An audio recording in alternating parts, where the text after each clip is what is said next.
Amigos y amigas de Cuatro Vientos, ¿qué tal otra vez con ustedes en este día viernes 9 de julio del año 2021? Nuestro segundo programa en vivo desde la ciudad de Ensenada, Baja California, México.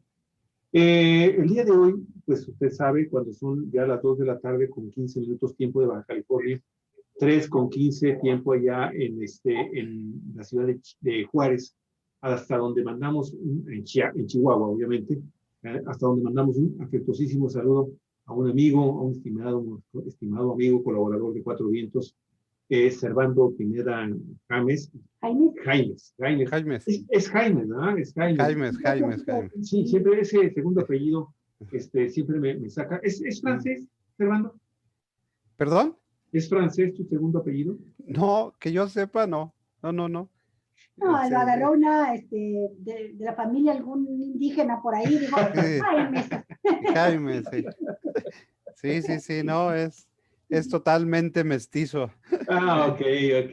Pues bueno, amigos y amigas, Servando, un académico muy reconocido allá en la Universidad de Chihuahua, también en Juárez, también un periodista muy afamado, muy reconocido en su tierra a nivel nacional también, articulista, colaborador de diversos medios de comunicación, académico.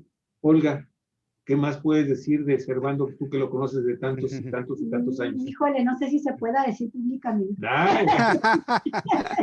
No, habla bien de él. Servando sobre todo, Servando es un gran amigo.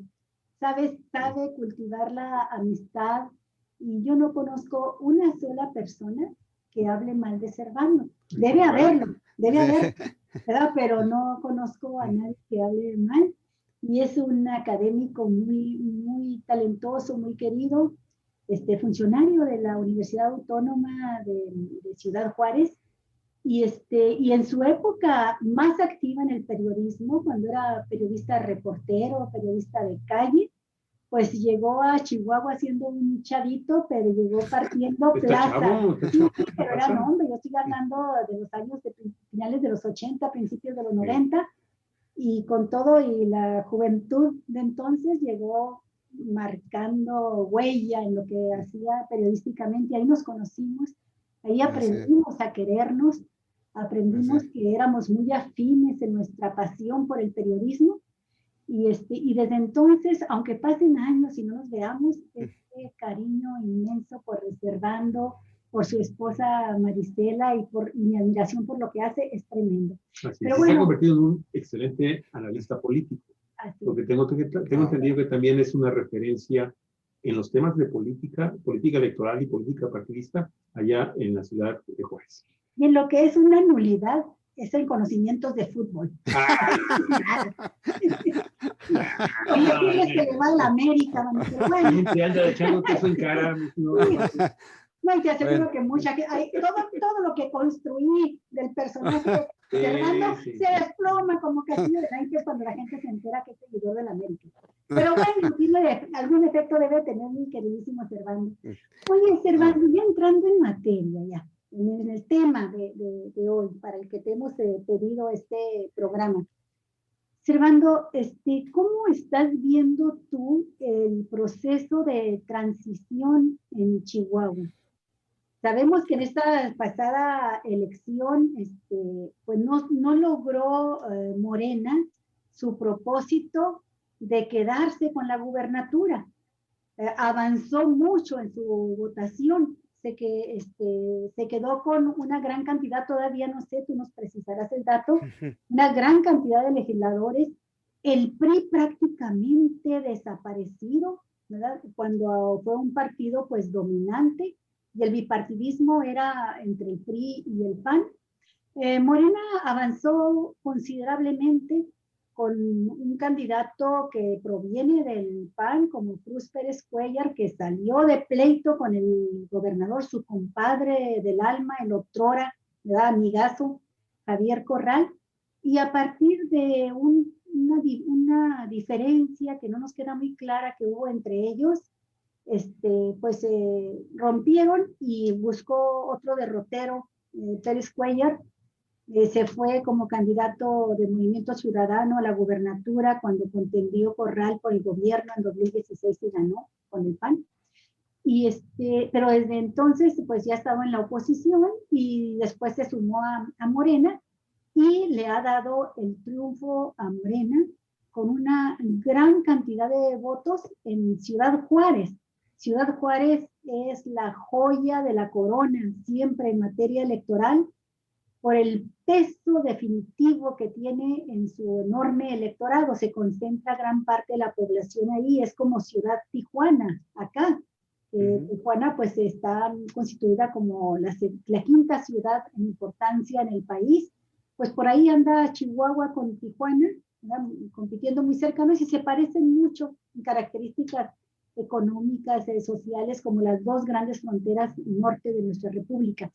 Eso fue lo que ganó Morena, la Ciudad Juárez, donde pulverizan al PRI, donde el PAN sale derrotado. Entonces es interesante esta relación también que vaya a tener Maru Campos, la gobernadora panista.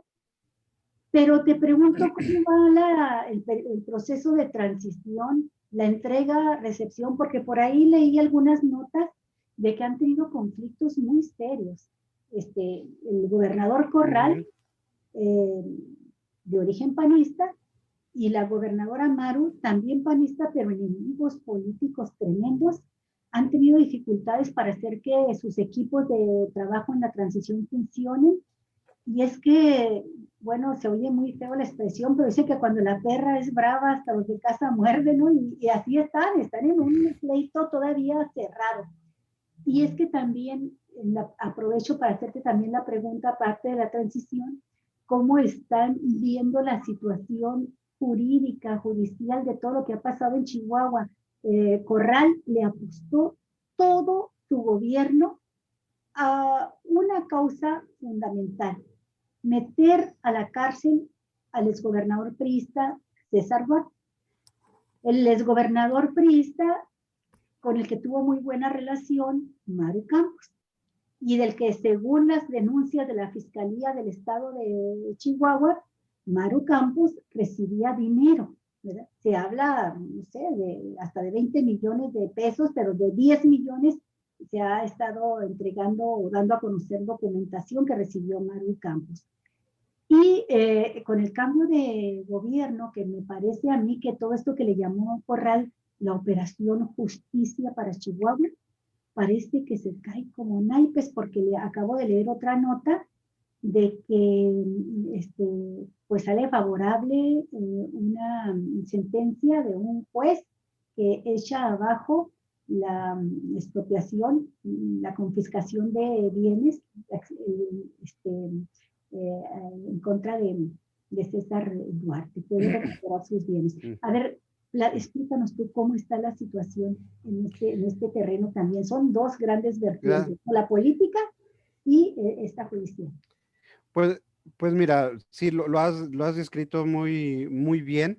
La situación que priva aquí en nuestro estado es bastante peculiar, por utilizar algún calificativo, porque para quien nos escucha, pues fuera de, obviamente, de aquí de nuestro estado y que no está familiarizado con la situación política, estamos hablando de una transición en donde este cambio de gobierno ocurre con miembros de un mismo partido, es decir, del Partido Acción Nacional.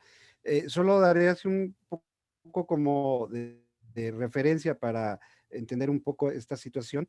Si tú recuerdas, bueno, pues como en todo el país, estuvimos siempre dominados por el PRI, esa parte, el priato que muchos identifican, y aquí en Chihuahua, el cambio en la gubernatura pues se da hasta el 92. Creo que algunos pensamos que pudo haberse dado en el 86, pero ya sabemos que ahí ocurrió pues un gran fraude electoral. Un Que, fraude pues, patriótico. un fraude patriótico que te lo declara a ti justamente el exgobernador Manuel Bernardo Aguirre, y que pues después ya esa frase pasó también a la historia, ¿no? De por qué, pero vamos, también era parte de lo que se conocía como la normalidad política en nuestro país, donde el PRI pues era el partido hegemónico, el partido de Estado, el partido, como lo quieran denominar, y tenía todo el control. Bueno, en el 92 gana el PAN la gubernatura con Francisco Barrio a la cabeza. Y si tú recuerdas también ahí en esa transición no fue tan sencilla. Es decir, acuérdate que también pues lo que se esperaba, acusaciones de fraudes, de desfalcos y de estas cosas, y que originó pues algo también un poco inédito en esos tiempos, pues que el gobernador saliente, Fernando Baeza, tuviera que hacer una marcha, que le llamó, si no recuerdo mal, de la dignidad, para lavar su nombre, el cual se le estaba involucrando, y que al final pues hay una negociación, bien a bien, no sé en qué términos se da, pero concluye ese episodio y por fin se puede dar pues esa transición de una manera más tersa, pero ahí era pues de los priistas que tenían que dejar el poder hacia los panistas, que en ese sentido pues emerge una nueva clase política en nuestro país, en nuestro estado, perdón, que era pues distinta a la del PRI en ese momento.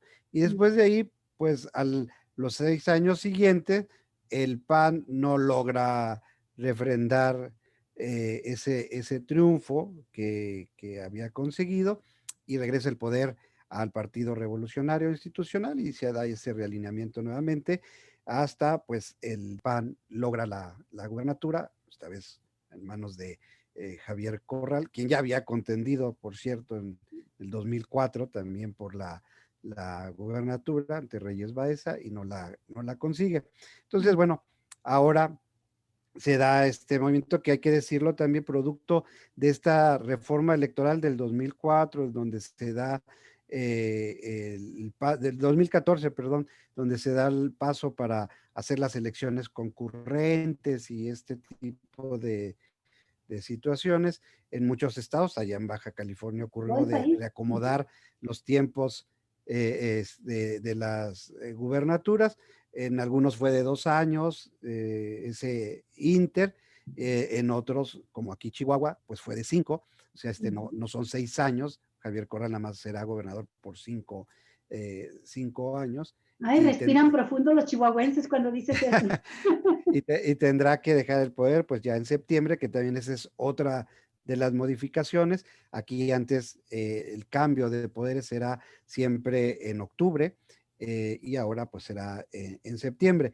Entonces, bueno, en ese sentido se da este cambio, hay una ruptura real en el grupo en el poder, concretamente en Acción Nacional, porque, bueno, en esta parte de la especulación política que siempre tiene su ingrediente, pues Javier Corral, el actual gobernador, se inclinaba porque el candidato de Acción Nacional fuera el senador Gustavo Madero, mientras que pues el otro grupo que siempre se ha identificado más bien con, digamos, la ultraderecha que milita en el PAN o con grupos de esta extrema ideología en ese sentido, impulsaban pues a la entonces presidenta municipal de Chihuahua, que era María Eugenia Campos, que había sido, como tú lo mencionas, legisladora local durante la administración que coincide con la de César Duarte. Y estas acusaciones que se le hacen a ella ocurren en esta etapa de su carrera política, en donde ella era legisladora del Partido Acción Nacional y tenía un puesto muy importante en la Comisión de Hacienda en la Cámara de Diputados local. Y bueno, pues aquí el tema es que, si ustedes recuerdan, bueno, la administración de César Duarte se dispara la deuda pública que nosotros tenemos. Recién, hoy mismo vi, somos el 4º estado con la mayor deuda del país, o sea, eso es punto y aparte. Yo creo que Maru Campos se va a sacar la rifa del tigre, porque es una deuda que casi ronda los 60,000 millones de pesos. Es una deuda enorme. Con César Duarte nos las dejó en 50, quiere decir que no hubo manera de maniobrar para poderla reducir sustancialmente, es una carga muy pesada que se tiene, y estas acusaciones que se le hacían a ella de presuntos sobornos y estas cosas, ocurren justamente en los periodos y en los tiempos en donde se tenía, el Congreso local tenía que aprobar esta deuda que se estaba adquiriendo, pues prácticamente periodo tras periodo de la legislatura, ¿no? Y que nos lleva a desbordarse de esta manera. Y bueno, de acuerdo a los que saben de esto, también dices, bueno, el tema a veces no es tanto el problema del endeudamiento, si lo sabes manejar y si es razonable y si se traduce en obras públicas, ¿no? Es decir, que digas, ok, debemos 60,000, pero este es casi parecido a Dinamarca, ¿no? O sea, es decir, tenemos un desarrollo sensacional, pero lo que tenemos es una cantidad enorme de obras a medio terminar y que ni siquiera en este sexenio se pudieron concluir porque sale más caro, yo creo sale más barato más bien destruirlas y volverlas a construir. Por ejemplo, aquí en Juárez se quedó a medio construir un hospital que era de especialidades para cáncer, ¿no? De oncología, pero cuando llega esta administración se dan cuenta que el edificio está invadido de hongos, de moho y de bacterias, o sea, Imagínate eso para un hospital. Es un foco de infección, entonces se queda así prácticamente, de hecho es un elefante blanco que hay ahí, y así muchísimos más. Entonces, bueno, sí justamente se da en este proceso y pues el actual gobierno en esta idea de la que toca el programa, de este ejercicio que lleva a cabo el gobierno del estado de la Operación Justicia para Chihuahua, que era pues resarcir a Chihuahua de todo lo que había sido saqueado por el anterior gobierno, pues en esa bolsa pues van incluidos estos diputados, muchos más de otros partidos, pero bueno, se centra ahí porque pues ya era cabeza visible Maru de que iba a ser postulada por este grupo. Al final ya sabemos la historia, pierde Gustavo Madero, arrasa a Maru Campos, después se van a la elección y se da este rompimiento en donde el gobierno encabezado por Javier Corral no, a pesar bueno, esto se ha hecho público, que me parece pues algo interesante que no debemos perder de vista, de que grupos de empresarios se acercaron al gobernador para decirle, bueno, te pagamos el dinero que presuntamente recibió Maru Campos para que ya cese la persecución, y se supone que el gobernador lo rechazó. Esto lo dijo el propio gobernador y después han salido O sea, muchas hubo empresarios versiones. que quisieron ir a saldar los 10 millones o los que haya recibido Maru Campos para que retiraran todas las denuncias en contra de ella. Pero a cambio de qué, mi estimado Servando, pues para que retiraran ya. Pues ya tengo mis contratos previamente ya armados con el nuevo gobierno, ¿no? Exacto, sí. Entonces, claro, por eso digo que eso es muy interesante porque pocas veces conocemos estas cosas que seguramente ocurren más, con mayor frecuencia de lo que uno se puede imaginar, pero hoy que te lo digan el propio gobernador, porque lo revela, y que después se den a conocer más detalles de quienes participaron en estas acciones, pues nos va diciendo el nivel del rompimiento que se da también en las élites económicas, ¿no? de nuestro estado. Entonces, en ese contexto, bueno, pues viene la elección, gana Maru Campos y gana con mucha... Más de 130, como 130,000 votos de ventaja, de ventaja sobre Juan Carlos Loera de Moreno. Así es, pero fíjate, curiosamente, no logra superar los casi 600,000 votos que obtuvo César Duarte. César Duarte es el gobernador más votado en la historia de nuestro estado, ¿no? Después tuvo de ahí... 576,000 votos en alianza con el PRD, y no, el PRD no cuenta ahí, ¿no? Pero el PAN le dio a Maru Campos 576,000 votos, la candidatura de los chihuahuenses, y Juan Carlos Loera tuvo 444,600. Así es. Entonces, bueno, para ir cerrando esta parte, viene la elección, se da el triunfo, Y se supone, si tú lo recuerdas, no recuerdo más bien si todavía estabas aquí, Olga, Chihuahua era, creo, de los pocos estados en donde no existía una ley que regulara estos ejercicios de transición de los gobiernos, o sea, estaban, casi era la buena voluntad del que se iba y el que llegaba, ¿no? Entonces se crea esta ley que regula estos procesos y en base a eso se supone que debe ser esta transición, pero no ha sido tan sencillo o tan fácil como se pudiera pensar por básicamente dos razones. Una, si tú quieres o ustedes quieren un poco legaloides, si se quiere ver así, es de que el gobierno del estado dice, bueno, hay una impugnación formal todavía del proceso electoral que deben dirimir las autoridades Los tribunales. electorales, el Tribunal Federal en este caso, y pues hasta que no se dirima esta controversia, pues nosotros podemos ya avanzar formalmente en este ejercicio. Lo cierto es de que, bueno, yo en lo personal creo que va a ser muy difícil que prospere este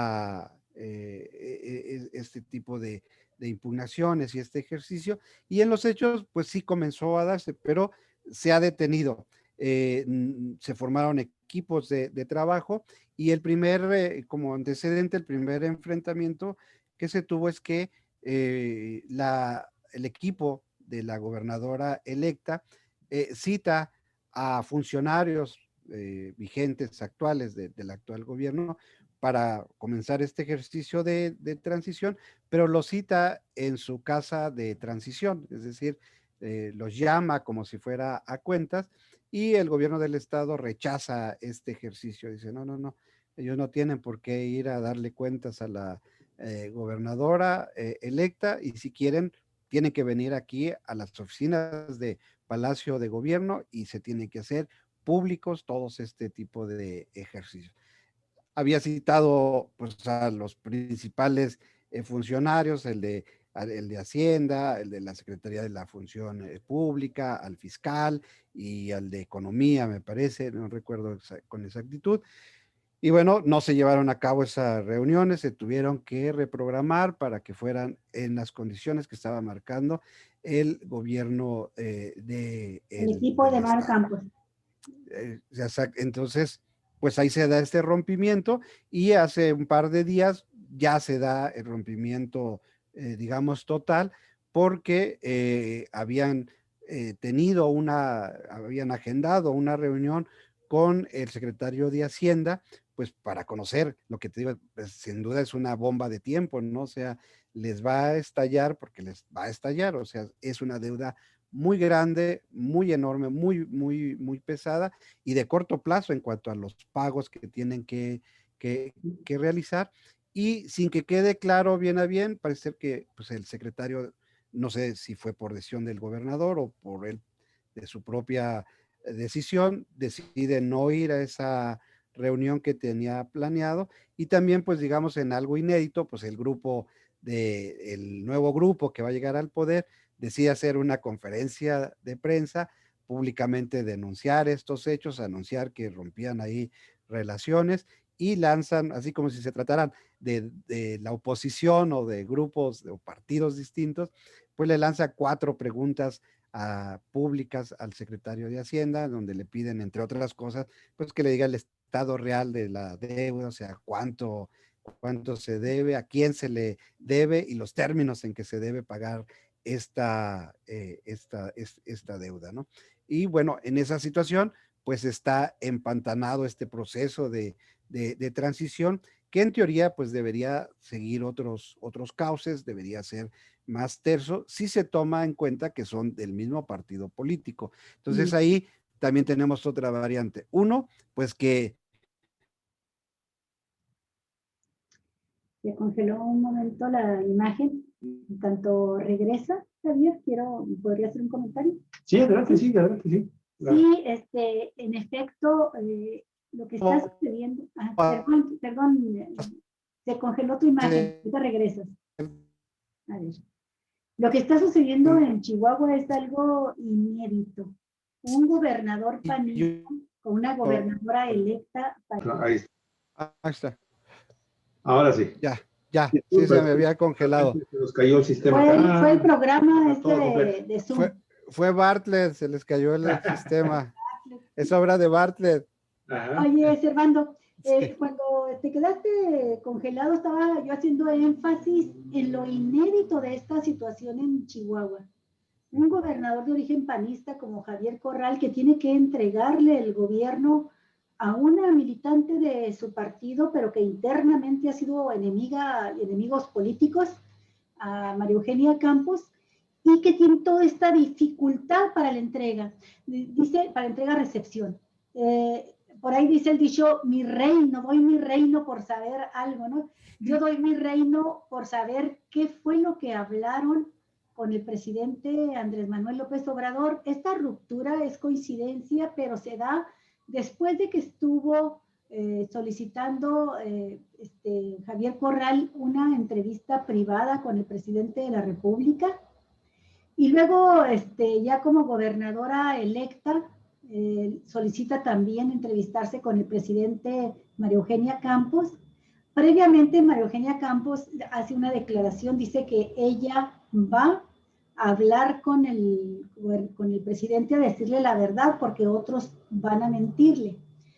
Digo, yo doy mi reino por saber de qué hablaron, qué le dijeron al presidente, pero no es tan difícil pensar que Corral pudo haberle llevado la información que tiene del caso César Duarte, que ya lo debe de tener desde antes con Santiago Nieto Castillo y otros funcionarios que han estado pendientes del caso, pero debe habérselas entregado personalmente al presidente todo lo que él ha invertido en este tiempo de trabajo para llevar a la cárcel a César Duarte, y sobre todo toda la información que debe tener, que señalan a Maru Campos como una cómplice en corrupción con César Duarte, y a pedirle seguramente que se actúe. Seguramente fue Corral a decirle, yo sí soy consecuente hasta las últimas con mi bandera de luchar contra la corrupción, a grado tal de que voy en contra de los propios miembros de mi partido, ¿no? Militantes de mi partido, no importa qué tan empoderados. Pero María Eugenia, ¿qué le habrá pedido María Eugenia Campos al presidente? ¿Qué le habrá dicho? Seguramente le pidió todo el apoyo del mundo, ¿no? Para tener una buena relación, que no se impugne su elección, porque pues la impugnó el candidato panista, candidato morenista. Pero me inquieta más qué le habrá dicho. Lo de Corral es casi predecible. Lo de Maru no es tan predecible, de lo que haya hablado con el presidente de la República. Lo que sí es que todo esto coincide con el momento en que tienen que sentarse a trabajar los equipos para la entrega-recepción. Y corrígeme si estoy equivocada, Servando, pero la versión que yo leí en La Opción de Chihuahua, este periódico local, es que el rompimiento se da porque sí habían iniciado los trabajos en Palacio de Gobierno, pero Arturo Vélez, el secretario de Hacienda de Corral, supuestamente no le estaba proporcionando la información que requería el equipo de Maru Campos, y que tiene que ver con esto que tú comentaste, el estado real de la deuda, ¿verdad? A quiénes y cuánto se debe, qué se hizo con esos créditos que se recibieron, y una serie de cuestionamientos que van en relación con el manejo mayor hacia los grandes volúmenes de dinero, y que ellos dicen, bueno, pues no vamos a recibir si no se nos entrega con claridad estas cuentas. Y cuando fijan la fecha para entrevistarse con Arturo Vélez, que lleve esta información precisa, Arturo Vélez no se presenta en esta reunión, y es cuando el equipo de Maru Campos dice, pues cambian las reglas del juego, hay rompimiento total, a menos de que ahora vayan a nuestra casa de campaña de nuestro equipo y que ahora se hagan los trabajos allá, no en Palacio, ¿no? Y caray, pues todo esto, dice uno, son cosas que no se merece Chihuahua. Para empezar, pues los chihuahuenses han tenido que soportar muchísimos de los conflictos que se derivan del estilo personal de gobernar de Javier Corral, sumamente conflictivo. Tú lo has visto con los compañeros de la prensa, el tipo de relación que tuvo, el tipo de relación que tiene con sus disidentes, con sus críticos. Pero bueno, ya es un gobierno, una administración que ya se está yendo, ya se va. Pero fíjate, sí, sí es correcto, Olga, Javier, lo que dices, pero fíjate, en esto que tú mencionas, voy a hacer mi comentario centrándolo en Juárez. Y no tiene que ver nada, bueno, para quienes nos escuchan fuera de aquí hay una disputa, tiene muchos aristas entre pues, la gente que vivimos aquí en Juárez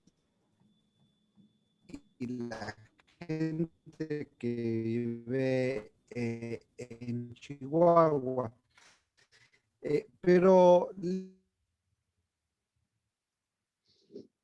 No, está muy mal. Muy mal esta conexión. Sí. Desafortunadamente no podemos tener otro problema. Pues de esos regionales, hay de los fiesto. Sí, creo Estamos que. teniendo problemas con la conectividad. Ok. No te escuchamos. Ok.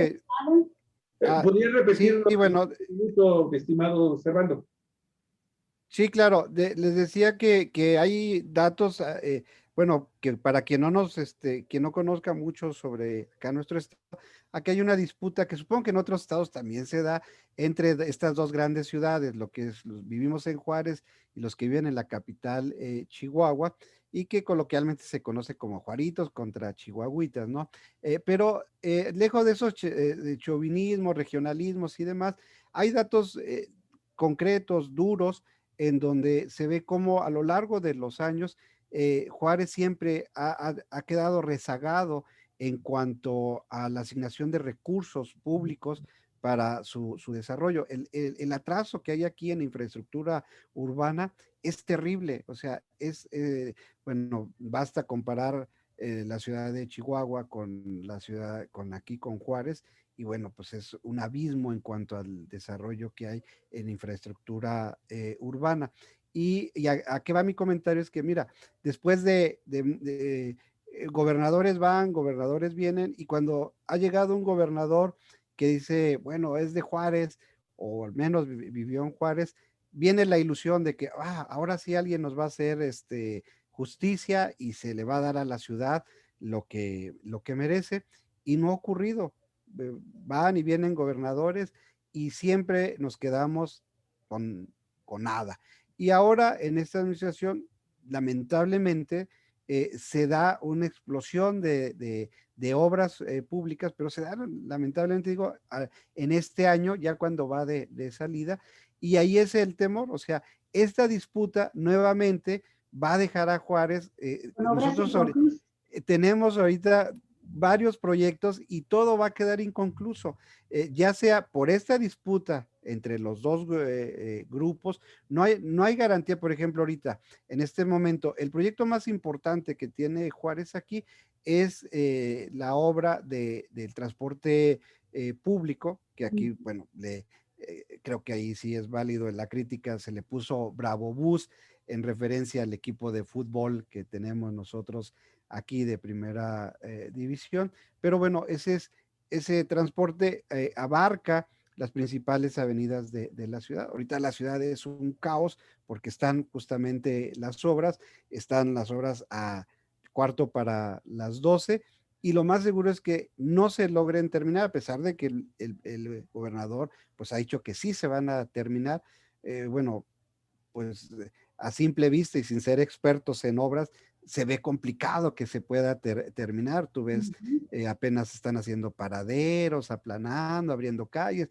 Dices, como que para en 2 meses terminar, se ve en chino. Tal vez si lo hagan, no lo sé, pero si no se resuelve esta disputa, pues lo más seguro es que esas obras queden otra vez a la mitad, y no hay garantía porque la gobernadora electa no se ha pronunciado para decir, oye, yo las voy a continuar en un arranque de esos que tenemos aquí muy seguido, de que digan, se cancela, ¿verdad? Y tumben todo y otra vez vamos a empezar.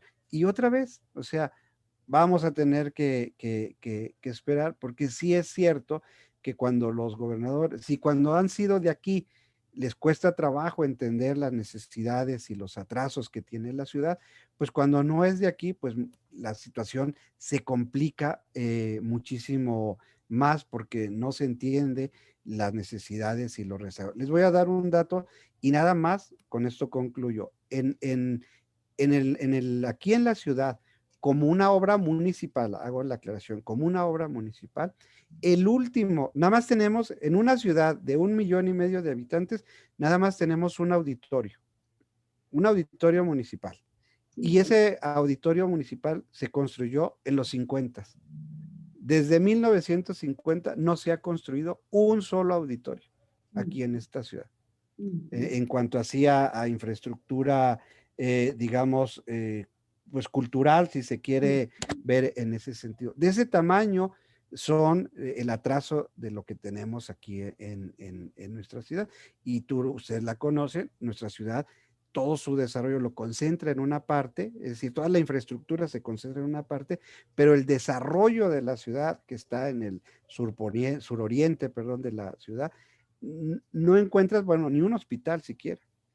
O sea, el atraso que hay es enorme, o sea, las necesidades que tiene esta ciudad son tremendas y con una creciente presión que tiene respecto a los flujos migratorios, ¿no? No solo de Centroamérica en su paso hacia Estados Unidos, sino la gran demanda de mano de obra que exige la industria maquiladora en nuestra ciudad. De hecho, hoy, por ejemplo, a propósito de este tema, parte de la vacunación que se tuvo que hacer en la industria maquiladora corrió a cargo también un hecho un poco inédito, que Estados Unidos dona vacunas, se le pusieron en uno de los puentes internacionales aquí, no los más conocidos, sino unos que está ubicado en el Valle de Juárez, que es el puente de Tornillo. Ahí, en ese puente, estuvieron vacunando o están vacunando a trabajadores de la industria maquiladora con vacunas que donó el gobierno de Estados Unidos. O sea, es en el puente, no pasan a Estados Unidos, ahí en el puente los vacunan y luego los regresan. Dices, ay, qué gran filantropía de Estados Unidos. Pues no, pues la demanda ahorita en esto de reactivar la economía mundial es terrible y la mano de obra que se necesita es brutal. Y sigue llegando gente, más aparte estos flujos migratorios, y la ciudad no tiene la infraestructura para recibir y atender a esta creciente población.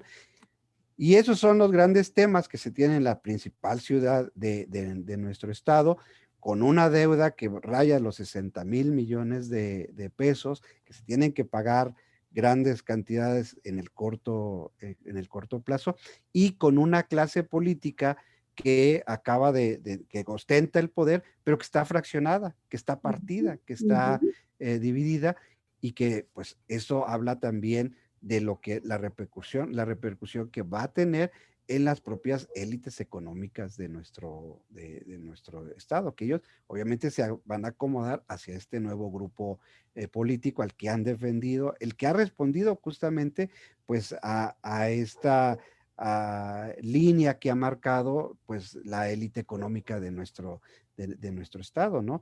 Que no es ningún secreto, no apoyó a Loera, y no por cualquier, sino porque pues la oligarquía chihuahuense pues siempre ha estado cerró filas con Maru Campos. Con Maru Campos, pero digo, eso es algo ya previsto y que a lo largo de su historia así ha sido.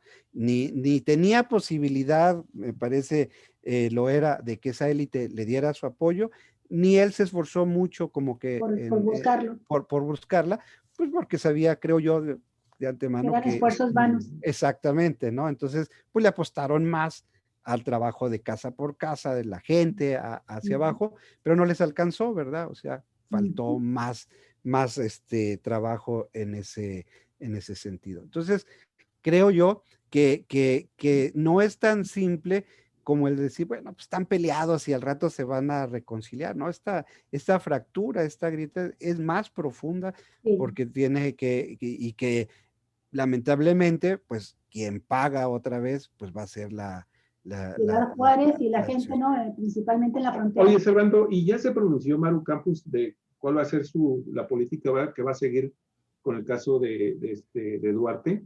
No, ¿Ya dio luz algún indicio de cuál es su posición? pues ¿Va a fíjate, continuar las investigaciones? ¿Lo va a dejar? no, por lo menos que yo recuerde o que tenga conocimiento, no, eso es un tema todavía tabú, pero también aquí hay otra situación, es que, vamos, antes de pensar en qué va a hacer con Duarte, pues tendrá que resolver su propio caso, porque va a llegar en una situación también inédita, en donde pues va a ser gobernadora, pero va con 4 procesos por lo menos, que tendrá que resolver ahora ya en su calidad de gobernadora constitucional, ¿no? 2 o 3 preguntas. ¿Por qué crees tú que la gente votó por Maru Campos a pesar de este gravísimo antecedente que la señala como corrupta? Ujú. Y pongo el porqué de la pregunta. 5 años atrás se dice lo determinante para votar en contra de los candidatos del PRI fue que estaban hartos de la corrupción de César Duarte y que eso favoreció a Javier Corral. Sí. Entonces, no suena muy lógico que 5 años después este electorado veleidoso, ¿verdad?, decida premiar con el triunfo a una de las beneficiadas de la corrupción que fue motivo de hartazgo y que inclinó su voto en contra del PRI, y con ello ahora sepulta al PRI y premia a una candidata manchada con la acusación de corrupción. Te voy es mi hipótesis y como tal, pues está sujeta Sí. a comprobación. Pero yo la hipótesis que yo tengo, ¿qué es lo que pasó? Primero, como tú acertadamente dices, nuestro electorado, y tú lo conoces muy bien, es muy veleidoso. Tú puedes ver cómo cambia de una elección a otra con una facilidad muy increíble. La segunda, si hacemos este desglose y este análisis, pues ese triunfo prácticamente lo obtiene Maru con los votos de Chihuahua. Es decir, Chihuahua, me refiero a la capital, Sí. donde era su bastión, es donde obtiene. Donde ahí hay una clase media muy poderosa, muy fuerte, muy amplia, fuerte. y donde hace muchísimos años domina el PAN, domina Acción Nacional. Es decir, y entonces aquí viene mi hipótesis, tratando de responder a tu pregunta, es que había muchísimo miedo a todo lo que se dijo de que era Morena o que era el presidente. O sea, decir, todo eso que se vendió. Esa hipótesis que maneja López Obrador respecto a las clases medias de la Ciudad de Sí, México, ahí que sea sí, válida por Chihuahua. yo ahí sí creo que o sea, la gente tuvo mucho miedo, le tenía mucho miedo a que Morena ganara. Es decir, en ese imaginario decías, se va a reproducir lo que está pasando en México, lo vamos a tener ahora aquí en Chihuahua. No. Y entonces decían, pues de perder en ese imaginario que se construye, es decir, de perder lo que tengo, a aceptar a alguien que pues todo el mundo roba aquí en este país y no pasa nada, pues mejor nos vamos por por este lado. Esa es mi hipótesis. Sí, Creo que es lo que y pasó, fíjate que que coincide pasó mucho también con el miedo. análisis, Armando, perdón, coincide con el análisis también de que hubo una más alta votación con todo y que es muy desnivelada en la lista nominal, el número de electores que hay en Ciudad Juárez con el que hay en Chihuahua y mucho más en Juárez, pero hubo una mayor participación en Chihuahua que en Ciudad Juárez. Así y es. luego la otra es, siempre cuando hay una competencia reñida entre las dos grandes ciudades, terminan decidiendo el resultado los municipios medianos. Así Y en este caso están municipios como los del sur del estado, donde se fomentó una campaña muy dura contra Morena, diciendo que les querían quitar el agua a los productores por el conflicto del agua. Y acuérdate que fue incluso difícil, sino que imposible para Juan Carlos Loera hacer campaña en esa región del sur del estado.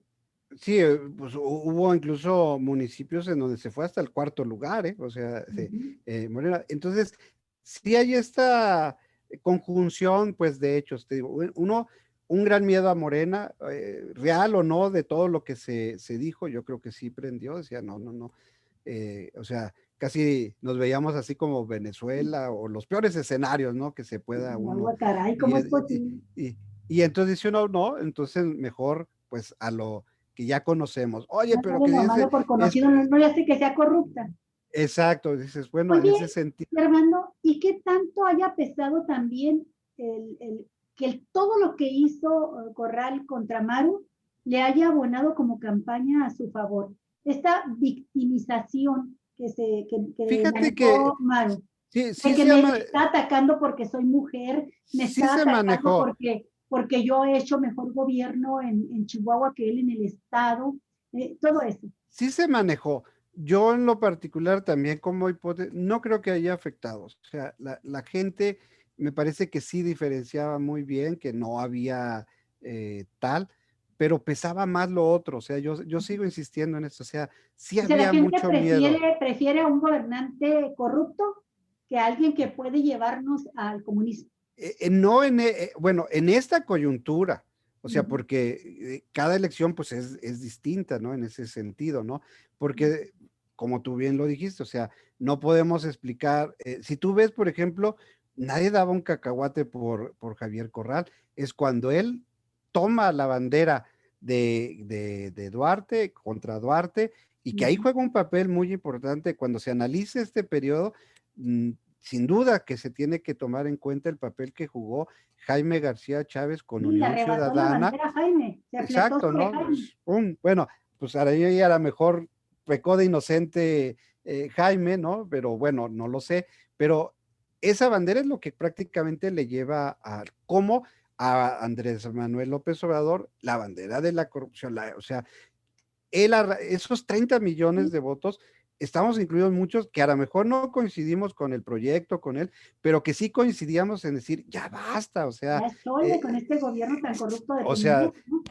todo mundo, digo, se oye raro y está mal tal vez decir, bueno, o sea, aceptamos un nivel de corrupción, pero estos se fueron, ya era Ya una era el colmo. Me conecté. del país, y eso hizo que muchos dijeran, yo voy a votar por López Obrador, ¿no? Yo incluso decía, bueno, con que adecente tantito este país, creo que ya hizo, que ya hizo mucho, ¿no? Eh, Sin muchas expectativas de que pues en 6 años se pueda transformar un régimen que llevaba 70 años basado en la corrupción, ¿no? Y en los privilegios. Entonces, bueno, creo que en este sentido podemos entender como que estos datos que nos ayuden a entender qué es lo que pasó en Chihuahua aquí en la elección, ¿no? Porque incluso este tema así de que una mujer que también puede verse del otro lado, así, desde el punto de vista de una misoginia, decir, ¿cómo va a llegar una mujer en Chihuahua al poder? Pues no pesó, o sea, la gente no veía esa parte de que si era mujer y cómo nos va a gobernar Hace una unos años mujer. todavía pesaba mucho esto. Oye, Fernando, Exacto. para eliminar algunas suspicacias y también interpretaciones basadas en especulación. A ver, en el 2018, ¿cómo le fue a Andrés Manuel López Obrador en Chihuahua? En el 2018, no, aquí no Arrasó. tuvo, en el 2018 sí, pues Se llevó como todo el fácilmente, sí. país, sí. Ah, ok. Arrasó Pero con ventaja. ojo, sí, sí, ese fue el fenómeno. Pero a nivel local, por ejemplo, en la presidencia municipal, que el candidato fue precisamente a la presidencia municipal de Juárez, pues obtuvo muy poquitos votos, fueron Ah, ok. Entonces 17 empiezan a salir mil algunos casos votos. que pueden incidir en lo que sucedió en esta elección en Chihuahua en el 2021. Porque qué Y, coincidencia que un candidato, como lo era, tiene muy poco respaldo popular en su votación como para la presidencia municipal y repite el mismo fenómeno, aunque sabemos que hubo un incremento, tú mismo nos has dicho que creció Morena, pero también hay que ser medio autocríticos con Morena, ¿no? El candidato también de Morena no era finalmente el que la gente quería. Acuérdate que hubo un conflicto Sí. cuando se designan a los candidatos y ahí entran una serie de manos negras. Finalmente se decide, por otras vías, finalmente se decide quién va a ser el candidato de Morena al gobierno del estado de Chihuahua. Y también es cierto que no le llenó el ojo a los candidatos. O sea, es una realidad de que había una gran inconformidad dentro del PAN entre un grupo y el otro, ¿verdad? Sí, pero también lo hubo en Morena, ese es bien interesante. O sea, lo era, llegó también impugnado. Y de hecho, la llegada de Cruz Pérez Cuellar como candidato a la presidencia municipal de Juárez es parte de estos acuerdos, de decir, ok, Operación Cicatriz. Cicatriz, tú ya no impugnes el proceso con Loera y te hacemos candidato de la presidencia. Sí. Y tan estuvo el rompimiento que eso a mí me parece, así como te dije ahorita que creo que pesó el miedo a Morena, que la corrupción o presunta corrupción de la candidata, aquí el error fue, desde mi punto de vista de Loera, parte de la explicación es, uno, no pudieron contrarrestar todo esto que ocurrió con el tema del agua. O sea, eso nunca lo pudieron manejar, solucionar. Sí, no hay inteligencia para atender que pudo haber cambiado porque como tú acertadamente lo dices, ciertamente sí, Juárez y Chihuahua concentran el mayor, pero no definen realmente una elección. Exactamente, ese corredor es bien importante. Tan es importante que, fíjate, me estoy desviando un poco, pero la gran sorpresa para mí en esta elección es Movimiento Ciudadano. Movimiento Ciudadano se ha consolidado como la tercera fuerza política de aquí del estado, ¿sí? Sí, fíjate, niveles... que yo estuve analizando los números de la elección de Chihuahua y en efecto, es para los niveles de competitividad que tenía Morena y los conflictos que tuvo que superar, creo que sus resultados en general son buenos. No ganó la gubernatura, pero gana Ciudad Juárez y gana algo así como la mitad de las diputaciones, o casi la mitad de las diputaciones. Sí, va a tener una fuerza importante. Es una fuerza política muy importante, es la segunda fuerza que nunca jamás lo había tenido y que Morena viene de una situación difícil, porque la ruptura que tuvieron en el 2016 cuando se van a líderes de Morena a apoyar a Javier Corral, fue un golpe muy fuerte localmente para Morena. Entonces, y luego, bueno, lo que ya sabemos, lo que tú mencionaste, las dificultades para construir las candidaturas, ¿no? Las rupturas propias del proceso de designación de candidaturas. Considerando todo eso, no le fue mal a Morena en el estado, definitivamente, pero a quien le fue muy mal fue al PRI, que era el protagonista del bipartidismo con el PAN en el estado. Así es. Y el PRI, yo estuve analizando los números y en efecto hay una competencia cerrada entre Movimiento Ciudadano y PRI en los lugares donde el PRI fue competitivo, nada más donde fue competitivo, porque en muchos lugares el Movimiento Ciudadano se lo lleva también al PRI de corbata y se constituye no con mucha diferencia, pero sí como tercera fuerza respecto al PRI. El PRI logra conservar su registro y la votación que obtiene en gran parte con el voto de este corredor del baecismo, de la zona de Jiménez, de Delicias. Fíjate, exactamente, fíjate, este fenómeno yo creo es bien interesante. Yo creo que, pues bueno, por supuesto que todo el mundo aspiraba a la gubernatura, pero efectivamente yo creo que Morena se debe sentir satisfecho, o sea, su crecimiento ha sido exponencial y rompiendo este mito de que pues Morena en el norte y particularmente en Chihuahua pues no rifaba, ¿no? O no tenía posibilidad, al menos ahora de golpe y porrazo, fíjate, de qué paradoja, ¿no? En nuestra incipiente democracia, donde el panismo tuvo en Juárez un bastión, pues ahora ese bastión es de Morena. Cruz Pérez Cuellar casi logró el mayor número de votos que ha obtenido un Es el más candidato, votado que hay. ya superó incluso aquel fenómeno que se dio con Cavada en el 2016, cuando gana por primera vez como candidato independiente, que superó la barrera de los 170,000 votos con los que se gana siempre la elección aquí, llegó casi a los 206, 210. Ahora gana más, pero incluso hay algo que ahí se pierde. No superó Cruz a su síndica sacó más votos que es ¿Quién es un la fenómeno, síndica? María Esther Mejía, que realmente no tiene mucha, es un fenómeno que vale la pena estudiarlo después, porque no es así como que un política en este caso, así que conocidísimo entre la gente y que arrase y que todo.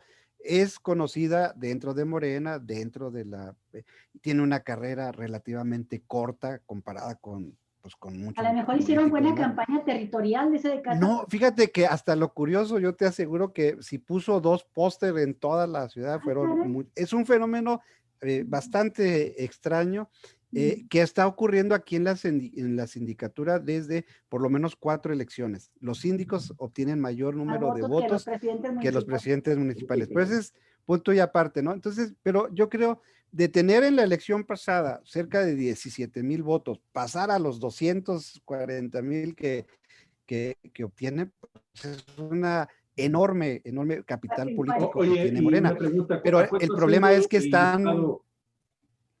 ¿Perdón? ¿El listado nominal a cuánto asciende en Juárez? Perdóname, en todo el estado de Chihuahua. En todo el estado de Chihuahua es como poco más de 1,000,000.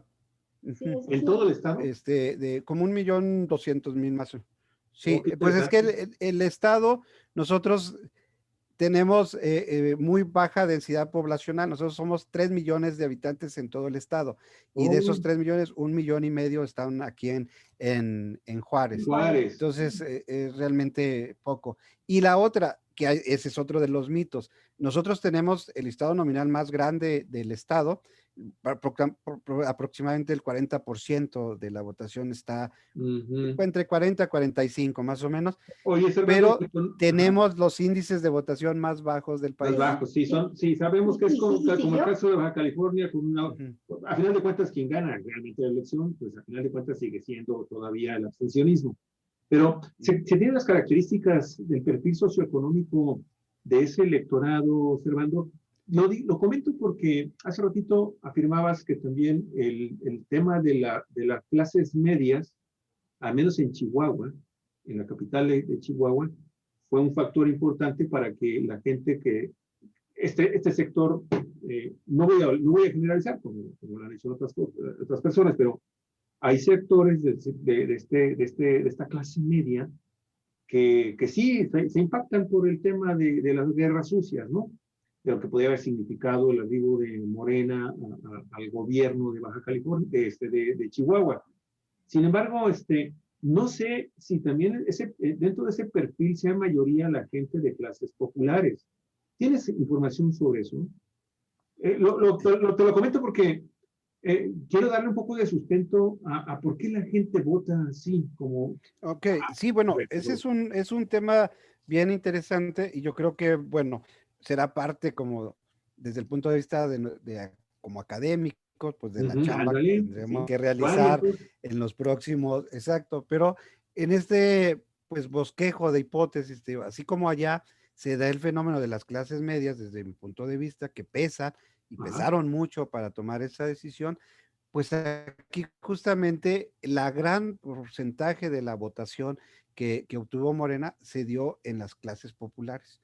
En toda esta, si uno ve el mapa, si uno ve el mapa de Juárez, ahora que está de moda eso de que como en la Ciudad de México, ¿no? De mitad y mitad, aquí no, aquí ya el poder, digamos, la presencia de Acción Nacional, que es el que había dominado aquí, se concentra nada más en el distrito, lo que es el 4 federal y el 5 local, que es en la parte que se conoce aquí, digamos, que le llaman la zona dorada, que es el desarrollo con mayor plusvalía de nuestra ciudad, que es un pequeño sector de la población. Un lunar y todo lo demás lo ves rojo, ¿no? Entonces, digo, o guinda, ¿no? Más que rojo, ¿no? Claro.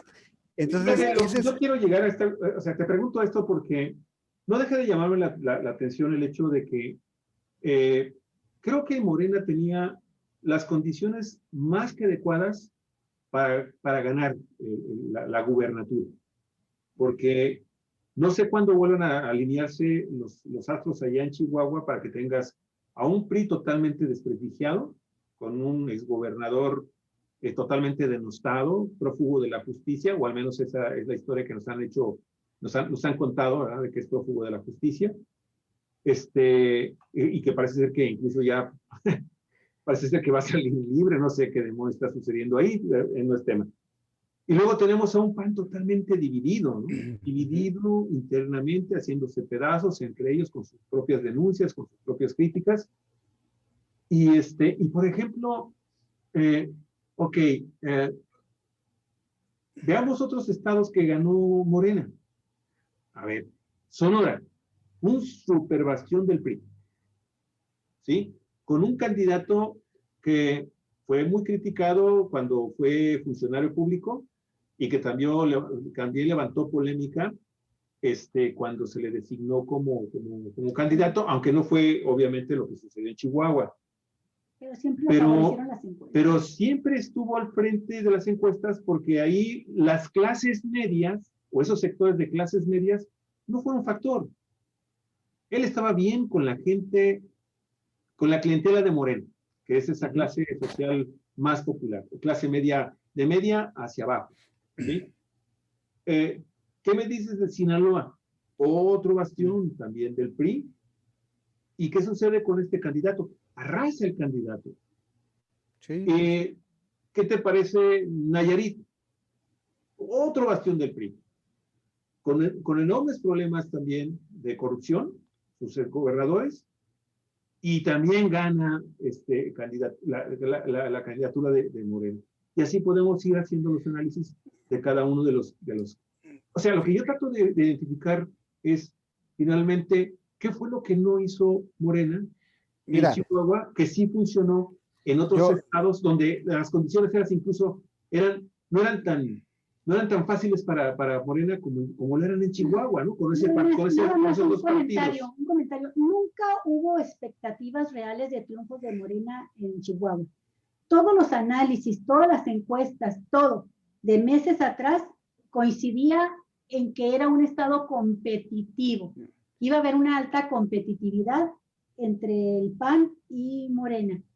Y cuando se hacían las cuentas de los estados donde podía ganar el PAN, siempre se incluía la posibilidad con mucho sustento de que confirmara Chihuahua. Sí. Querétaro, eso se daba por descontado, ¿verdad?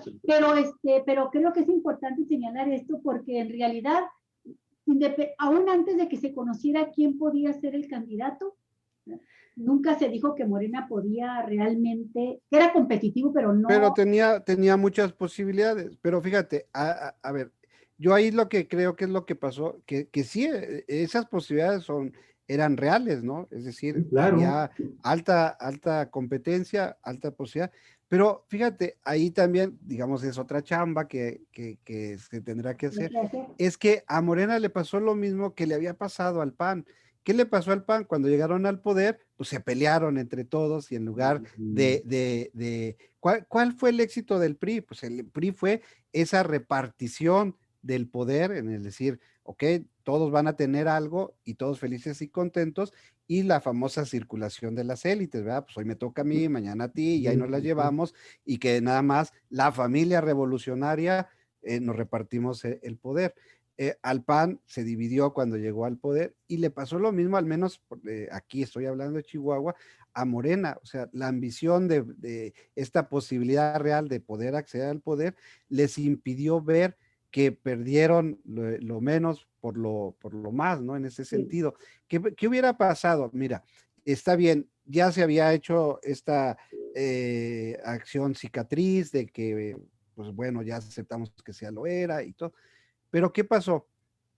En la campaña donde se supone que era su bastión aquí, que podían haber sacado el mayor número de votos que pudiera suplir lo que no iban a obtener en este corredor del agua, ¿no? Que ahora le llaman así, que son estos municipios, no había, y digo, no lo han aceptado, pero era público que había y que hay un rompimiento pues entre Loera y Cruz Pérez Cuéllar. Ajá. No se pararon en ningún evento Sí, juntos. O sea, ha habido un pique de ellos de hace mucho tiempo, ¿no? cada quien por su lado. Si ya Morena había aceptado desde antes a tener un candidato como Cruz Pérez Cuéllar, bueno, pues ya creo que no te queda otra más que, bueno, pues vamos a sacar este proyecto, ¿no? Pero no lo hubo, no lo hubo, entonces cada quien jaló por su lado y los resultados están ahí a la vista. Tal vez sí hubiera podido ser más competitivo de lo que finalmente ¿Cuál fue. fue el porcentaje de participación que hubo en Juárez?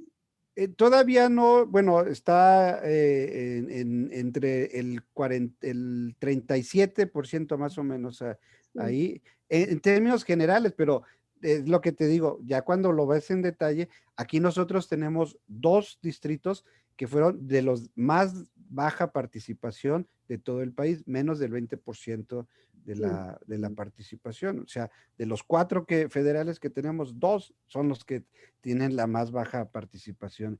Bueno, yo lanzo una hipótesis que viene a reforzar lo que tú estabas diciendo en tu análisis inicial. Me coincide mucho lo que señalas tú en tu análisis con muchos de los análisis que he escuchado de lo que sucedió en la Ciudad de México. Esto de la clase media que salió a votar por el miedo, por lo que sea, pero que dijo, vamos a cerrar filas con la candidata del PAN, votó más que nunca, porque aunque siempre ha sido mayor la abstención en Ciudad Juárez en comparación con Chihuahua, no es tanta la diferencia. En general el Estado es abstencionista. Y ahora sí hay una diferencia muy grande. Hay una mayor, fuerte, más notoria participación en la capital del Estado. Eso es Eso es definitivo. Exacto. También coincido contigo en que la composición social del electorado en la capital de Chihuahua, en la ciudad de Chihuahua, es de una clase media de moderada a acomodada. Exacto. Y que es más conservadora que en la frontera. Entonces, creo que esta campaña, esta estrategia que desarrolló el panismo en la coalición Va por México y que en Chihuahua la implementaron de última hora con el agregado del PRI, les dio resultado, que lograron sacar a este sector del electorado que regularmente tampoco votaba y lo llevaron a votar. Entonces creo que ese factor es muy importante. Si a este le agregas el otro, este es lo que hicieron bien los prianistas. Y lo que hizo mal Morena es que no trabajó, independientemente de que no penetre más en ese sector de la clase media, no trabajó más su sector popular, donde puede tener más apoyo. Faltó trabajo del candidato, porque tú puedes decir, es que Loera no tiene carisma, pero si me estás diciendo que la síndico ni la conocen, y sacó más votos, ¿no? Entonces, también cuenta mucho esto, o sea, hay candidatos que ni siquiera son conocidos y simplemente la marca de hecho, mira, das al clavo, me parece, que tiene ahí, en este sentido, el gran reto que va a tener Morena es transformar todos estos votos en una estructura real del partido. Es decir, este gran cantidad de votos también, obviamente, desde mi punto de vista y no se explica por el carisma de Loera o de los candidatos o del Pichú, ¿no? De que tenían aquí, ¿no? Todavía es el Sino voto que orador. ese peso y el peso de los programas sociales, Claro. es innegable, o sea, de todas las becas, de todos los apoyos que sí lograron permear en este sector de la población. Ahora, ¿qué va a hacer con esa cantidad de votos? Porque Morena es un partido joven relativamente, es decir, es muy joven y que ya tiene pues un caudal de triunfos que prácticamente ha borrado al PRI, ¿no? En ese sentido. Y ahora es me parece que el reto es transformarse en un auténtico partido político, es decir, no un movimiento, ¿no? Sí, perdón. En ese sentido, Servando, ¿tienes información de qué va a hacer Loera? ¿Va a regresar como superdelegado? No, él ya regresó. Él ya regresó oficialmente, él era diputado con licencia. Entonces regresó a la Cámara. Y además ahorita lo necesitan más como diputados, todas las canicas cuentan ahorita. Sí, entonces él ahorita se regresó ya al Congreso Federal, pero ha hecho una especie de... Sí, ya pues en agosto ya, pero ha anunciado que va a iniciar una especie como de cruzada por todo el estado, tratando de recomponer el movimiento. La figura de la oposición, ¿no? Exacto, esa es su pretensión. Servando, que yo lo vería como, para no ver tan negro el panorama para Juárez, de lo que hablabas ahorita, ¿no? De las obras que pueden quedarse inconclusas y por esta pugna Corral Maru. Creo que haciendo el análisis de lo que gana Morena en el norte del país, pues es un avance sustancial, muy importante, ¿no? Bueno, Baja California se cose aparte porque por tercera vez consecutiva se lleva carro completo. Pero en Tamaulipas, ya lo sabes, no hubo elección para gobernador, pero sí para diputados. Pero se llevó el Congreso. Morena tiene la mayoría calificada, Morena ahí, ahora que entre la nueva legislatura. Y arrancó varias de los municipios más importantes al priismo, se los quitó. Creo que el único estado de los del norte donde no logra entrar en Morena con esa contundencia es en Nuevo León, pero todos los demás hay un avance considerable, ¿no? Entonces, viendo esto, creo que, mirando hacia futuro y nada más por pura conveniencia electoral, si tú quieres, dentro de esto, esta franja del norte del país que ha dicho de esta manera, toda la franja norte será gobernado por Morena. Toda la franja norte, si no por los estados, los municipios de la franja norte, y luego los estados acá de la costa del Pacífico. También es así como es un anillo, está rodeando hacia, ahora sí va a ser de la periferia al centro. Exactamente, cosa que no tenía antes. O sea, tenía la fuerza a la izquierda en el centro del país. Avanzó en el 2018 con López Obrador en el norte, que fue lo que le permitió el triunfo, pero lo consolida ahora con estos triunfos electorales. Visto así regionalmente, la ciudad más importante que ha ganado Morena en esta elección es Ciudad Juárez. Es la más importante, Tijuana ya la tenía. Entonces, Ciudad Juárez va a ser una pieza, va a ser la niña de los ojos, ¿verdad? Por decirlo de esa manera, del gobierno federal. Y yo pienso que en ese sentido las expectativas pueden ser buenas para los juarenses.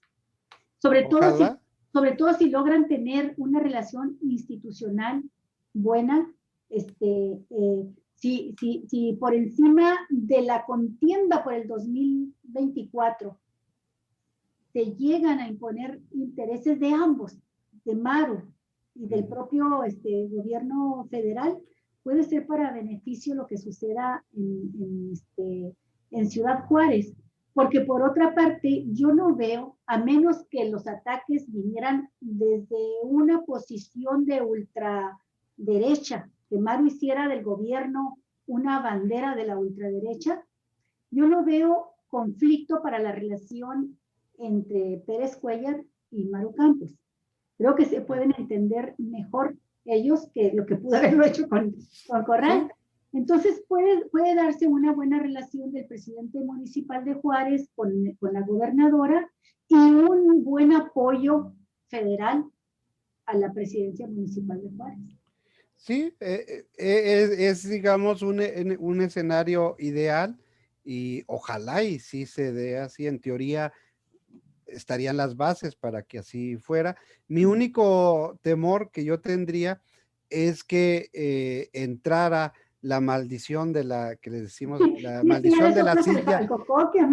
¿La maldición de qué, perdón? La maldición de la silla loca de la presidencia municipal, porque desde el 92 todos los que han llegado a la presidencia municipal en lugar de dedicarse a gobernar este municipio y decir, soy el presidente municipal del municipio de Juárez, están ya pensando en ser gobernadores. Sí. Entonces, y todos desde el 92 han intentado ser gobernadores y todos, absolutamente todos, han perdido. La gran ventaja es que en las elecciones próximas, que es cuando termina la presidencia municipal, no hay elecciones para gobernador. Esa es una gran ventaja. Así es. Entonces, si Cruz logra ver este escenario así, tiene, me parece, que todas las posibilidades para hacer un buen gobierno, que a todos todos quieren ser gobernadores, pero se les olvida que la principal carta, pues, es el trabajo. Claro, definitivamente. Claro. Entonces, oye, ¿está autorizado también allá la reelección? Sí. Okay, entonces, o sea, es que él se puede reelegir, o sea, entonces. Si hace un buen trabajo. Claro. Se reelige y va a estar. Y ese mismo trabajo lo va a impulsar. Y va a estar en posibilidades. Entonces, pero para eso es que me refería, de que se olvide de eso. O sea, si él hace un buen trabajo, por sí solo va a ser el candidato. En lugar eso, Servando, y también que exista partido. ¿Cómo está el partido Morena en Chihuahua? Exacto. ¿Cómo está? Hay muchas disputas internas y disputas. Igual que en el resto del país. Sí, y fíjate que, bueno, a lo mejor será otro tema si gustan.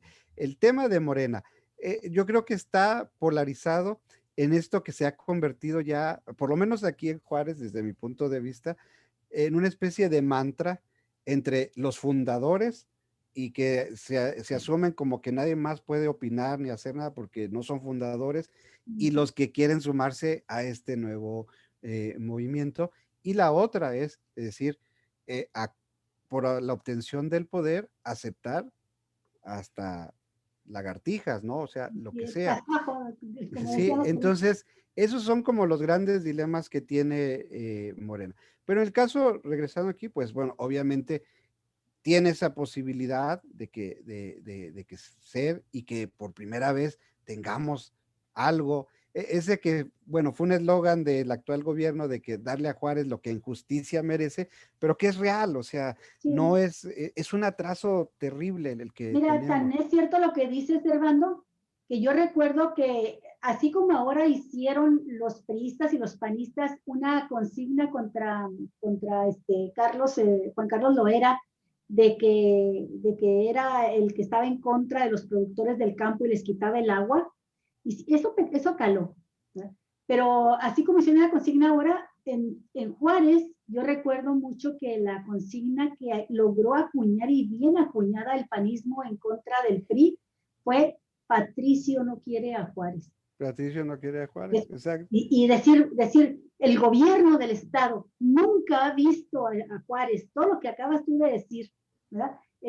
Lo sintetizaron en esa frase: Patricio no quiere a Juárez.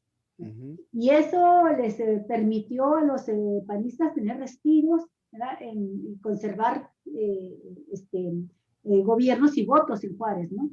Así es.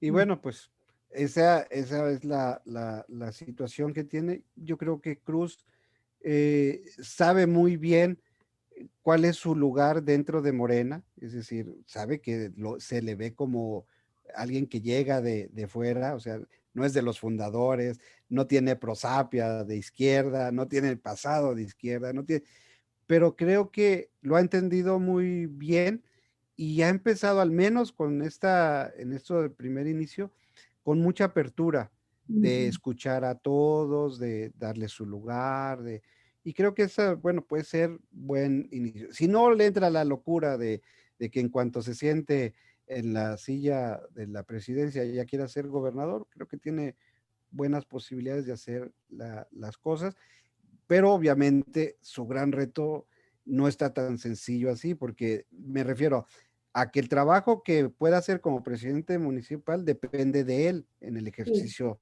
del poder como presidente municipal. La otra, y que no queme sus naves que no gaste sus energías, que no gaste hasta el último centavo en la contienda interna del 2024. A eso me refería. Puede meterse ahí con Monreal o y salir perdedor su gallo, y bueno, todo eso, si él agarra un protagonismo en la lucha interna por la candidatura presidencial, puede salir muy raspado. Exacto, esa es una.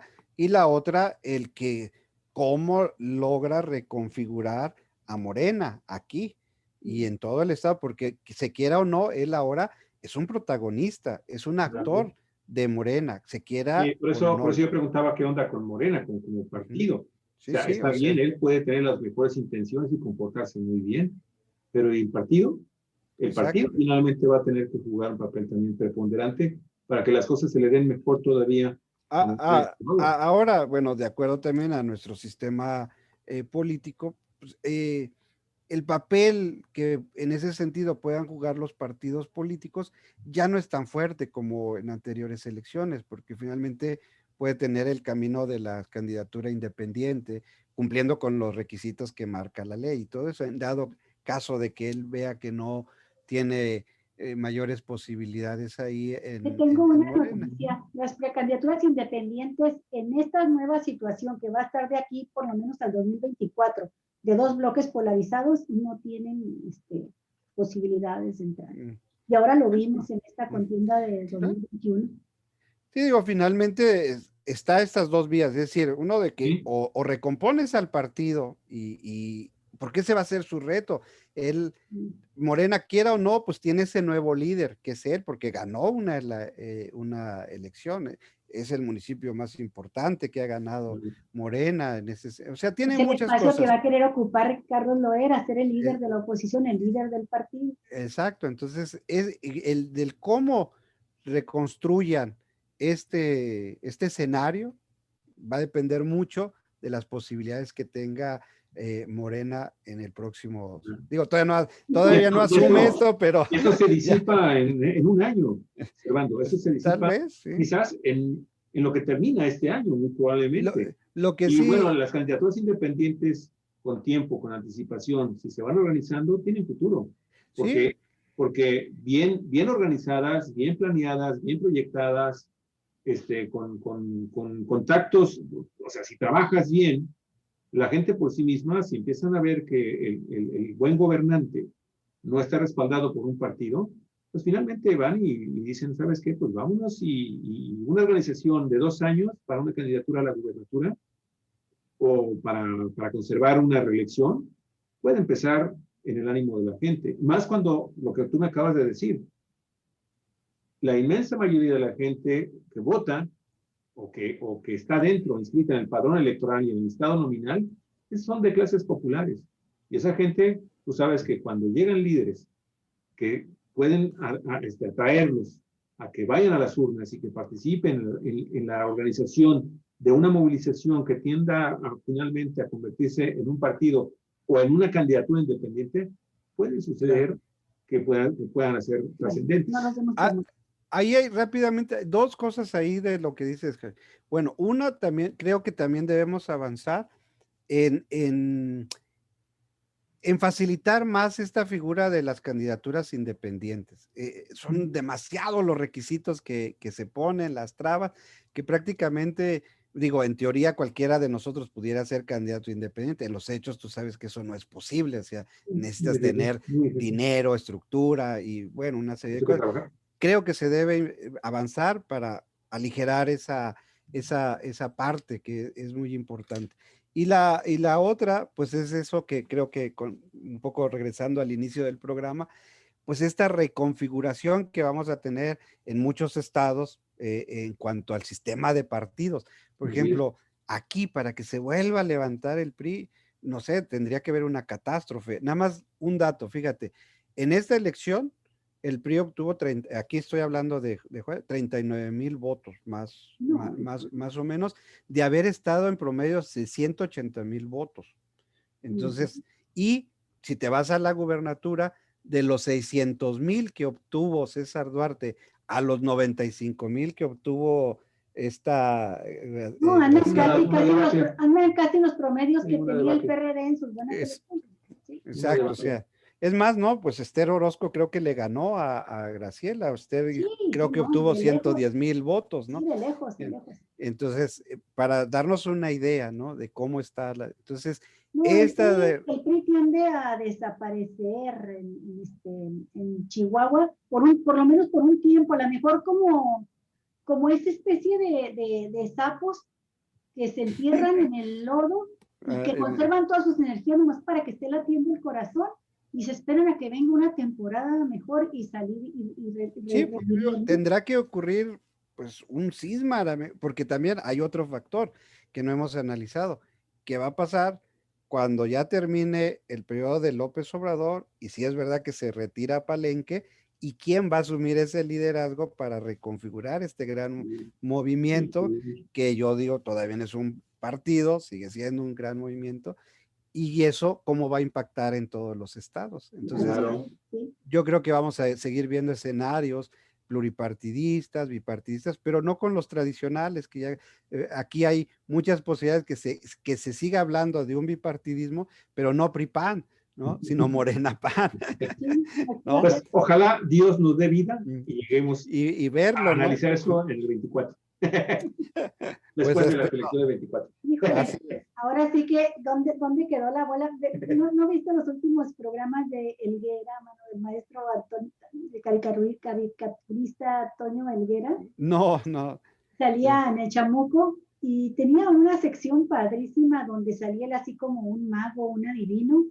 Y luego Hernández, otro de los caricaturistas que está muy, muy calvo, lo sacaban de la bola de cristal. Muy padre. Entonces el mago Helguera acariciaba así la cabeza por encima de la cabeza de la bola y decía, sepa la bola, así se llama.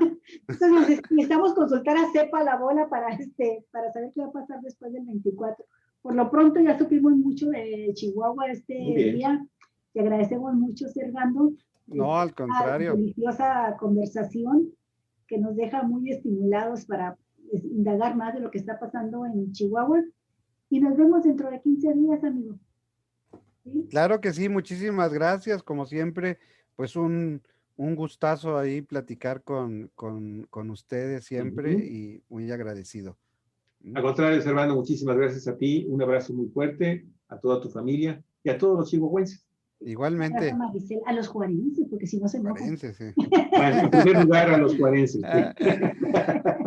No, ahora tenemos todas las canicas, así que merecemos ese respeto. Muy bien. Amigos, bueno, con esto cerramos nuestras transmisiones de esta semana. Muchísimas gracias por estar con nosotros toda la semana. Hemos tenido reacciones muy, muy interesantes. No tenemos con qué pagar la atención que tienen para con nosotros acá en Cuatro Vientos. Y bueno, sí tenemos que seguir en la misma tónica y continuar independientes, libres, como los Cuatro Vientos. Pobres pero contentos, sería Eso. Hasta luego. Pásala bien. Hasta luego. Buenas tardes. Buen provecho a todos. Buen provecho.